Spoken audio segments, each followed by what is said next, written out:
Muy buenos días, el día de ahora vamos a continuar con los temas que hemos estado viendo a partir de lo que son los virus y las enfermedades. El día de ahora vamos a ver parte también de lo que son la ingeniería genética, además donde esta la podemos identificar también parte de la pasteurización y la fermentación de algunos alimentos, ¿verdad? Gracias a lo que es la energía genética.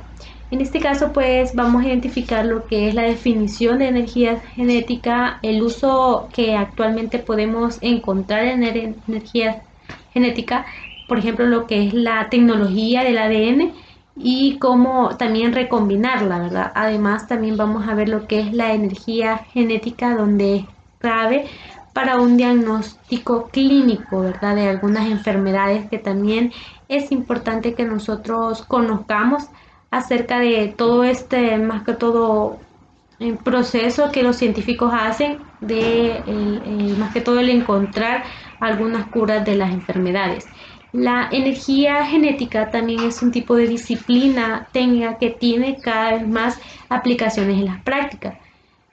Más que todo nos distorsionamos al más que todo ofrecimiento de lo que es la ciencia ficción, ya que esta ingeniería se aplica a menudo a fármacos y nuevas, más que todo, terapias. Muchas veces nosotros hemos visto películas que hablan sobre la energía genética acerca de hacer este pues un doble o cosas así, ¿verdad? Pero en este caso pues son más que todo para el realizar más que todo medicina, todo este proceso que lleva también al proceso también de nuevas formas de medicamentos y también terapias que van en sí con algunas enfermedades genéticas. Además, más que todo, este complejo estudio pues se encuentra también en la eliminación de algunas enfermedades hereditarias, también la reducción del impacto ambiental, en la mejora de la calidad de vida de los enfermos, en también mejor distribución de alimentos y creación de barreras también artificiales a transmitir también las enfermedades. La energía genética también es la rama de conocimiento que sustenta sobre la manipulación genética de un organismo. Esta manipulación puede también consistir en la, más que todo, supresión de ciertos fragmentos del genoma, donde hace su modificación, duplicación e incluso también su sustitución por fragmentos de otros organismos.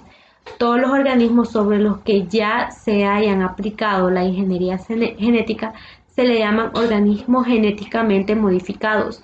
En inglés sus siglas es OMG, pero esto no significa que sean transgénicos. Para lo que estos transgénicos, más que todos los genes, son los manipulados y han de también de servir para que genere estos en otros organismos. Los usos de estos, pues en la actualidad, más que todo, se mantiene, o por ejemplo, si nosotros nos imaginamos el modificar lo que es un insecto para que ese no transmita el dengue, pues esto se hizo en el año 1911, donde pues el estudio más que todo de Phil Person of Angels, pues se dieron cuenta que modificaron lo que es un macho en la especie.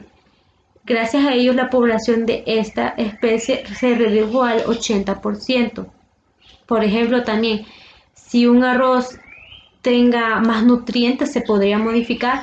En el año 2000, una publicación anunciada por más que todo entre el año 2000 y 2005, se conocería lo que es el arroz dorado, que esto era un cultivo transgénico que fue elaborado para fondos públicos, después también de su, más que todo, patentes que fue liberada. Las patentes son también las formas que le dan a los científicos de que solamente los que lo investigaron y los que se dieron cuenta o los que también dieron a conocer lo que es esta formación genética, solamente ellos puedan producir lo que es este arroz. Además, esto más que todo quiere decir que cualquier laboratorio pues si en ese caso pues no se hubiera liberado antes lo que fuese la patente, ningún laboratorio hubiera podido fabricar o producir lo que era este arroz. Se puede también reducir o producir los pesticidas en los, más que todo en la OMG, también, ya que la liberación, por ejemplo, de estos pesticidas a la gran variedad del maíz requiere que menos pesticidas que otros tipos de maíz. En concreto, también el metaanálisis demostró que los cultivos transgénicos requieren un 37% menos de pesticidas que los convencionales. Es decir, la OMG puede en lo que es usarse y reducir lo que es el impacto ambiental en los cultivos, aunque también no sean de forma pasadera, ¿verdad? O sea, son estacionarias. La tecnología, pues en el ARN recombinado, ya que más que todo esto se hace por ciertas herramientas que usa la ingeniería genética para producir lo que es nuevos organismos modificados. La ingeniería genética, además que todo, es una rama de investigación donde el conocimiento dentro de ella, más que todo, que existen algunas tecnologías, como lo que es la tecnología del ADN y la recombinante, que son también usadas como herramientas, en este caso particulares, y se aíslan donde manipulan también fragmentos del ADN y de estos pues generan lo que son los organismos para la recombinación de estos con el otro organismo diferente. Quien escribe también las líneas y hace uso mensual de los medicamentos, por ejemplo, que utiliza la técnica, sin esta técnica y su difusión gracias al sistema público de salud también hay tareas cotidianas como el exponerse frecuentemente a la luz solar o hacer deporte en cualquier medida. Serían también pequeñas odiseas diarias para provocar las escenas e incluso también la invalidez. Por conseguir también este ejemplo de particularidades, se realizan lo que son algunas inyecciones que consisten en un anticuerpo, más que todo monocional, en los humanos, que estos obtienen también la tecnología del ADN y la recombinante. Además, pues a partir de esto se da una línea celular mamífera o ovaria de Amstead. Es decir, que usan partes de anticuerpos presentes en por ejemplo, en el ratón para combinar los anticuerpos en los humanos. La ingeniería genética pues clave para un diagnóstico clínico a medida que este más que todo profundiza en nuestros conocimientos, por ejemplo, de los genomas, ya que somos capaces también de detectar lo que son los genes y producir lo que son enfermedades. Por ejemplo, si ya es posible estudiar el ADN de embriones en humanos para criar defectos o más que todo o ver los defectos que estos tengan de forma congénita. Muchas veces cuando la madre que está embarazada va a hacerse el ultrasonido, ahí les ven algo extraño al bebé, luego les hacen ciertas estudios y pues ahí les dicen que pueda que tengan alguna enfermedad congénita sin necesidad que el niño haya pues nacido, ¿verdad? Esta técnica pues es usada en la fecundación, como por ejemplo fecundación in vitro, de modo que los preembriones que se implantan en lo que es el útero están en gran medida y conocido también como libres de enfermedades. Pues esta genética como la que es la hemofilia o algunos también cánceres que ayudan a lo que es la desintegración de esta. La ingeniería genética también está desarrollada por fármacos que actúan corriendo o en efecto genético en personas adultas, ya que uno de los últimos estudios destacan como más que todo pacientes afectados por ejemplo, la talasemia, que son más que todo que se someten a lo que son terapias genéticas, reducían su necesidad de transfusiones de sangre a un 73%. Pues no cabe duda también que toda manipulación genética requiere también un debate ético y previo, basado también en la eficiencia científica que permite el diseñar en sí de leyes que valoren también y protejan la repercusión de la salud.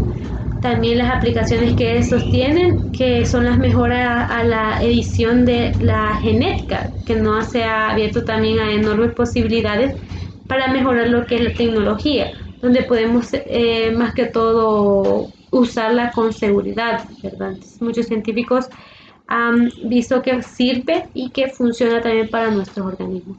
También vamos a ver lo que es también la pasteurización. Para ello vamos a ver un pequeño ejemplo acerca de lo que es y en dónde podemos encontrar la pasteurización. Entre los procesos y medidas de control, escogimos la pasteurización, que es un proceso de calentamiento de los líquidos, generalmente alimentos, con la finalidad de reducir microorganismos patógenos como las bacterias, levaduras, mohos, protozoos, etc. Bueno, con la pasteurización se logra la esterilización parcial de los productos alimenticios, alterando lo menos posible su estructura física y componentes químicos. Después de ser pasteurizados, los productos se sellan herméticamente para conservar la inocuidad. Aunque la pasteurización no destruye las esporas de microorganismos, no todos los termofílicos, sino que los reduce a un grado que no son patógenos. Bueno, pero ¿cómo se realiza la pasteurización? Bueno, se realiza logrando temperaturas por debajo de un punto de ebullición, más o menos a 80 grados centígrados, porque en la mayoría de los casos las temperaturas por encima de este valor afectan irreversiblemente las características físicas y químicas del producto alimenticio. Podemos mencionar el ejemplo de la leche, que si pasa el punto de ebullición, las micelas de la caseína se agregan irreversiblemente, o dicho de otra forma, pues se cuajan. Entre los alimentos que se pasteurizan, tenemos la leche, los jugos y los quesos. Bueno, la leche, sabemos que consumir leche cruda de animales sin pasteurizar nos expone a ciertos riesgos, a microorganismos y bacterias que causan enfermedades como la tuberculosis, la difteria, polio, salmonelosis, fiebre escarlata, fiebre tifoidea, fiebre malta, muchas fiebres.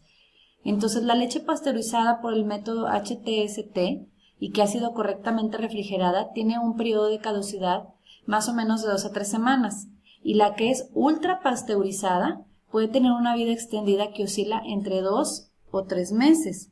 Como podemos observar, entonces es un método también de conservación.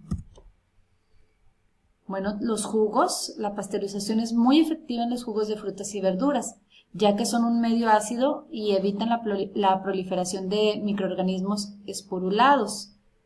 Como ejemplo podemos mencionar el jugo de manzana, que puede tener salmonela, puede tener E. coli. El jugo de naranja es habitual que tenga Bacillus cereus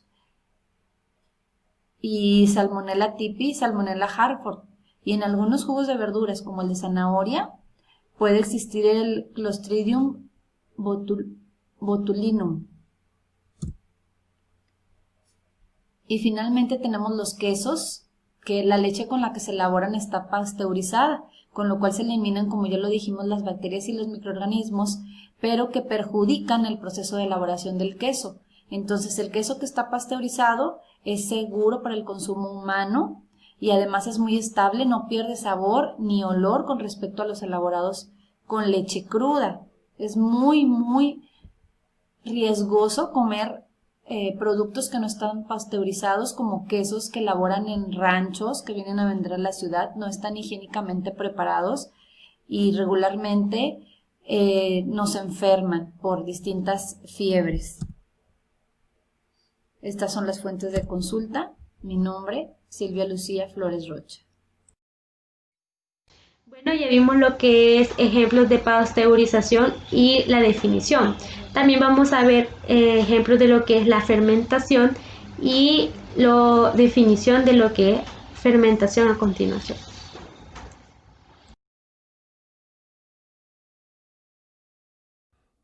Ahora vamos a ver qué es la fermentación. La fermentación es un proceso metabólico mediante el cual bacterias y o levaduras convierten azúcares y almidones en ácidos, gases o alcohol. Vamos por pasos. ¿Qué quiere decir un proceso metabólico? No quiere decir otra cosa que en este caso una bacteria o un hongo ingieren algo, es decir, se comen algo y excrementan otra cosa. En este caso las bacterias, el que nos ocupa, las bacterias comen azúcares o almidones y los convierten en ácidos, gases o alcohol. Vamos a ver qué diferentes tipos de fermentaciones hay. Vamos a hablar primordialmente en este taller acerca de la fermentación láctica. También existe la fermentación alcohólica, todos la conocemos. Básicamente consiste en que tú tomas unas uvas, las pisas, las masticas, sacas el mosto y a ese mosto se le añade una levadura, a veces se le añade, a veces ya está presente en la misma uva y así la uva empieza a fermentar alcohólicamente. El azúcar se convierte en este caso en alcohol. Y existe la fermentación acética, que no es otra cosa que cuando llegan bacterias se comen el alcohol y lo convierten en vinagre, que es precisamente lo que le pasaba a los franceses cuando llamaron a Pasteur, porque pues llegaban ciertas bacterias, a veces en cantidades más grandes, y contaminaban en este caso el vino y lo convertían en vinagre. Y eso es lo que los franceses querían eliminar cuando le hablaron a Pasteur y lo lograron. ¿Cuáles son? Y esto es muy importante, por favor, toma nota de esto, esto te lo voy a estar repitiendo y te voy a hacer unas fotitos para que te recuerdes. Las 3 herramientas más importantes para evaluar tu proceso de fermentación, y lo bueno es que siempre las traes contigo. Primero, tu nariz. Siempre que estés fermentando algo, que hagas tus primeros ensayos, etcétera, siempre huele. Vete acostumbrando a los olores de los fermentados para que tú, por tu propio instinto, puedas decidir si la fermentación tuvo o no tuvo éxito. Otra herramienta sumamente importante es prueba las cosas. Prueba el sabor, qué tanta acidez trae tu fermento. Y por último es la vista. Si ves unos hongos feos, negros, que se te hacen raros, porque a veces por ejemplo sobre el yogurt existen hongos o levaduras, pero dependiendo de la vista es una herramienta importante que también debes de utilizar durante tus procesos de fermentación. No te puedo enfatizar lo suficiente, lo importante de estas 3 herramientas que son importantísimas, que es tu nariz, es tu boca para que pruebes y es tu vista para que observes qué es lo que está sucediendo. Ahora, aparte de estas 3 herramientas, existen 4 parámetros que siempre vamos a estar monitoreando. De entrada, ¿yo cómo sé que las bacterias están en mi cola agria o que están en mi yogur de búlgaros o que están en mi agua de tíbicos?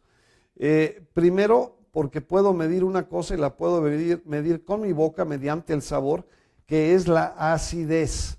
Una fermentación láctica, como lo vimos hace algunos minutos, siempre genera ácido láctico y ese tú lo puedes saber en tu paladar. Puedes ver si la cosa se está volviendo más ácida. Entonces, el primer realmente punto importante a monitorear es la acidez. Hay aparatos, hay papelitos que obviamente en la lista de los proveedores te los doy todos, pero para empezar con que hagas o pruebes tus fermentos y determines mediante el sabor la acidez, es más que suficiente. La acidez se divide en neutro, que es básicamente el agua tiene una acidez neutral, y luego hay acideces desde el plátano hasta el ácido de baterías. Por cierto, tu estómago es bastante ácido, ese llega casi al ácido sulfúrico, al jugo de limón o al vinagre precisamente. El alcalino es el otro opuesto de la escala. Pero para que te des una idea, aquí en esta escala nos dice que la leche tiene un pH de 6. Cuando tú ya fermentaste tu yogurt, debes de tener un pH alrededor de 4, que es 4.5, 4.3, 4.4, que puedes medir cuando lo mides. Pero insisto, la herramienta más importante es tu sabor o tu paladar. Luego podemos medir la temperatura. Aquí sí es muy recomendable que te consigas un buen termómetro sumergible para que tú puedas realmente medir con un poquito más precisión. A mí en lo particular me cuesta mucho trabajo adivinar la temperatura. El tercero, pues, es el tiempo, es decir, cuánto tiempo estuvo fermentando tu fermento. Y el cuarto es cuando añadimos microorganismos como los búlgaros, como los tíbicos, como el kombucha o como quizá una levadura para al rato hacer un alcohol, es importante monitorear qué tantos microorganismos estamos añadiendo a nuestra mezcla para que se inicie la fermentación. Bueno, ya vimos lo que es parte de la definición también de la fermentación y algunos alimentos donde podemos encontrar lo que es este proceso, ¿verdad?, de fermentación. Entonces nosotros también, si vemos, podemos también consumirlos, ¿verdad? También parte de lo que es la pasteurización y la fermentación, ¿verdad?, de la pasteurización, que es más que todo el consumo también de la leche. En la leche también podemos consumir lo que es este proceso. Y también por la fermentación, ¿verdad?, de algunos, pues, también medicamentos y de algunos alimentos que podemos encontrar más que todo en nuestro entorno. También vamos a identificar para lo que sirve en sí y englobar todo lo que es el tema de ahora, que es la energía genética. En este tipo también de manipulaciones se da o es posible también el ejemplo o el crear también cultivos que resisten a las heladas, ya que esto, pues, por ejemplo, las sequías o distintos problemas meteorológicos a lo que se van afectados lo que son ciertos cultivos. Además, eso también, pues, el diagnosticar enfermedades como el origen genético, identificando y eliminando el gen responsable de dicha mutación. De igual manera, el diseñar medicamentos para combatir lo que es más que todo eliminar directamente las células afectadas y eliminadas. Vamos a ver una pequeña aplicación donde podemos identificar más que todo dónde es importante lo que es la energía genética a continuación. Da algo escalofriante echar una ojeada a la lista de estos animales genéticamente modificados en nombre de la ciencia. Un grupo de seres que han sido creados en laboratorio para dar solución a problemas de salud, medioambientales e incluso como armas bélicas. Te invitamos a conocer a estas criaturas que superan con creces las creaciones de películas, series y cómics de ciencia ficción. El debate se abre. ¿Todo vale en nombre de la ciencia? ¿Qué consecuencias puede tener la creación de estos seres de laboratorio? 10 seres genéticamente modificados por los humanos. 1. El mosquito de la muerte súbita. Este mosquito fue creado por una compañía de biotecnología británica con el objetivo de controlar la propagación de la fiebre del dengue. Estos mosquitos fueron liberados para que se apareasen con mosquitos hembra y liberasen los genes letales a los mosquitos machos sin que pudieran reproducirse más, haciéndolos estériles. ¿Qué te parece? 2. El Go-Fish. Este es un pez cebra transgénico que tiene la capacidad de brillar en la oscuridad con tonos fluorescentes brillantes como el naranja, el rojo y el verde. En 1999, mientras se trabajaba en una proteína fluorescente, se procedió a insertar el gen en un embrión de pez cebra con el fin de crear un pez que pudiese detectar la contaminación en el mar. Hoy en día se venden como mascotas. 3. La oveja Dolly. La oveja Dolly es uno de los animales más famosos de la historia al ser el primer mamífero clonado a partir de una única célula microscópica de un solo padre. Fue creada en el año 1996, falleciendo 7 años después, en 2003, y tras padecer un cáncer de pulmón, algo común entre las ovejas con más años. Dolly fue una oveja fértil y tuvo 6 corderos a lo largo de su vida. 4. El ratón Bacanti. Aunque este ser parece recién salido de un cuadro surrealista o del Jardín de las Delicias de El Bosco, el ratón Bacanti es real. Un ratón creado en el año 1995 en la Universidad de Massachusetts y al que le había crecido un oído humano en su lomo. El experimento tenía como objetivo demostrar que era posible el trasplante de estructuras de cartílago. Horrible, ¿no?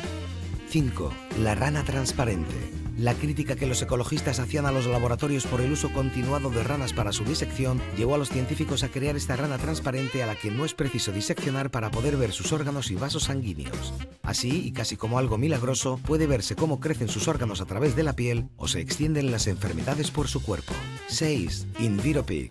Este es el primer cerdo modificado genéticamente para contaminar menos el ambiente, gracias a una importante reducción de la expulsión de fósforo y otros gases a través de sus heces. 7. Plantas para la detección de minas terrestres. Una empresa llamada Aresa Biodetección de Copenhague ha creado una planta muy útil para frenar los terribles daños que causan las minas antipersonas en zonas arrasadas por la guerra. El sistema es sencillo. Estas plantas pueden detectar minas terrestres enterradas bajo tierra, ya que al detectar sus flores el dióxido de nitrógeno de las minas terrestres cambian de color poniéndose rojas. 8. Insectos combustible. En Silicon Valley se crearon unos pequeños insectos modificados genéticamente para que excretasen combustible diésel. Para conseguirlo, los investigadores alimentaron a los insectos con residuos agrícolas. 9. Caballitos de mar dorados. Estos caballitos de mar tan fashion fueron creados por científicos vietnamitas para probar el funcionamiento del método de cambio de genes. Mediante este método, los científicos mezclaron polvo de oro con proteínas de medusas e insertaron la mezcla en óvulos de caballitos de mar. Esta investigación pudo demostrar su funcionamiento y su uso potencial para el tratamiento de enfermedades incurables como la diabetes.